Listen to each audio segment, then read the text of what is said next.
एक दंड प्रणाम सभी भक्तों को दंड प्रणाम। कृष्णा कृष्णा गुरु दंडवत प्रणाम। हरे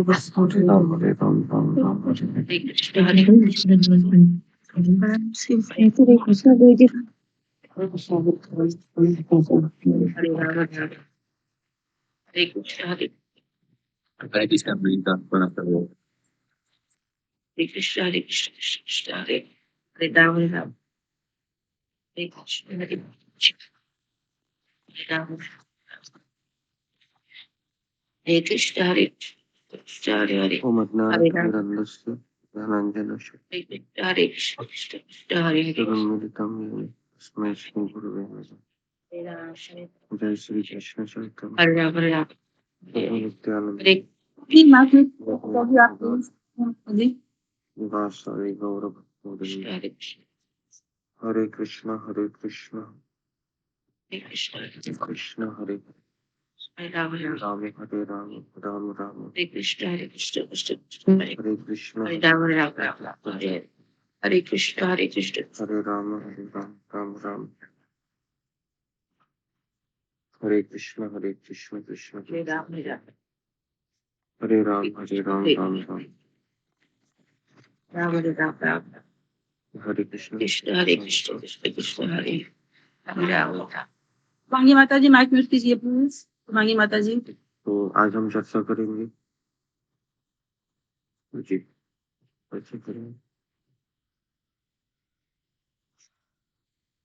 जी। तो हम चैतन्य से शास्त्रम का आखिरी श्लोक लेते हैं।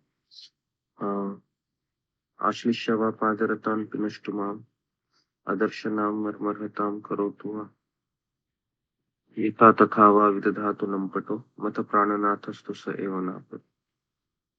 जी। तो इसका अनुवाद ऐसे है कि कृष्ण, मैं आपकी भक्ति कर रहा हूँ, मैं आपको समर्पित हो गया हूँ। अभी आप मेरे सामने उपस्थित होकर मुझे पहचानने से भी इनकार कर दे, या फिर आप मेरा अपमान करें, या फिर आप मुझे इग्नोर करें, एक तरीके से इस अवस्था में भी आप मेरे भगवान ही रहेंगे। और दूसरी अवस्था है कि आप मुझे आलिंगन करें, आप मुझे मेरे ऊपर बहुत खुश रहे, दोनों अवस्था में आप मेरे ही भगवान रहेंगे, मैं आपको छोड़ूंगा नहीं। आपको बात समझ में आ रही है कि कृष्ण, चाहे आप मुझे ठुकरा दो, चाहे मुझे गले लगा लो,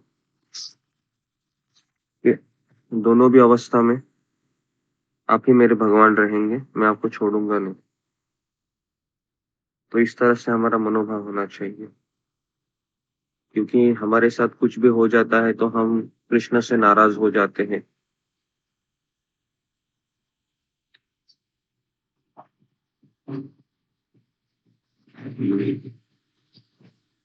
लेकिन हमें कृष्ण से नाराज नहीं होना चाहिए। हम जानते हैं कि कृष्ण कभी हमसे बुरा नहीं कर सकते। कृष्ण भी जो कर रहे हैं शायद हमें हमारी जगह दिखाने के लिए कर रहे हैं कि मैं बहुत अहंकारी हो गया हूँ, तो इसलिए फिर कृष्ण हमें ठुकरा रहे हैं। जैसे रुक्मिणी कहती हैं कृष्ण को कि मैं आपसे प्रेम करती हूँ और मैं आपसे प्रेम करती रहूंगी, और इस जन्म में मैं किसी से विवाह नहीं करूंगी, केवल आपसे ही विवाह करूंगी। चाहे आप मुझे ठुकरा दो, या फिर अ, आप कभी भी मेरे सामने आ जाइए, ऐसा नहीं है। अगर इस जन्म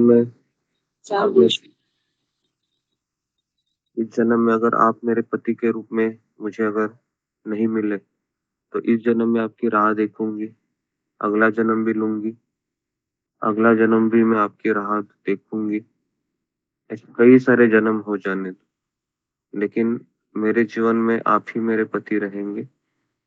इसके सिवा मैं किसी को स्वीकार नहीं करूंगी। तो रुक्मिणी की ओर से ये क्लियर था कि कृष्ण आप ही मुझे चाहिए, लेकिन कृष्ण की ओर से अभी तक कुछ ऐसा नहीं था कि वो रुक्मिणी से विवाह करने वाले थे। एक समय ऐसा था। तो इसको कहते हैं समर्पण। समर्पण का अर्थ ये है कि हमारा प्रेम इस भौतिक जगत में ऐसा होता है कि सामने से कोई रिप्लाई आएगा तो ही मैं उससे प्रेम करूंगा या फिर उससे बातें करूंगा या करूंगी। लेकिन भगवान श्री कृष्ण के प्रति हमारा प्रेम ऐसा नहीं होना चाहिए, निस्वार्थ होना चाहिए। जैसा कि अभी हम जप करते हैं तो ऐसा नहीं सोचना चाहिए कि मैं जप कृष्ण का कर रही हूँ तो कृष्ण मुझे हमेशा ध्यान रखे। ये भी एक्चुअली स्वार्थ होता है। हम कृष्ण के आनंद के लिए जप कर रहे हैं, ना कि हम अपने खुशी के लिए जप कर रहे हैं। तो इस बात को भी समझना उतना ही जरूरी है, और इसी को समर्पण कहते हैं, और इसी भाव से हमको जप करना है। ठीक है, तो यहाँ पर मैं रुकता हूँ। आप सबका बहुत बहुत धन्यवाद। श्रील प्रभुपाद की जय, गुरुदेव की जय। हरे कृष्ण।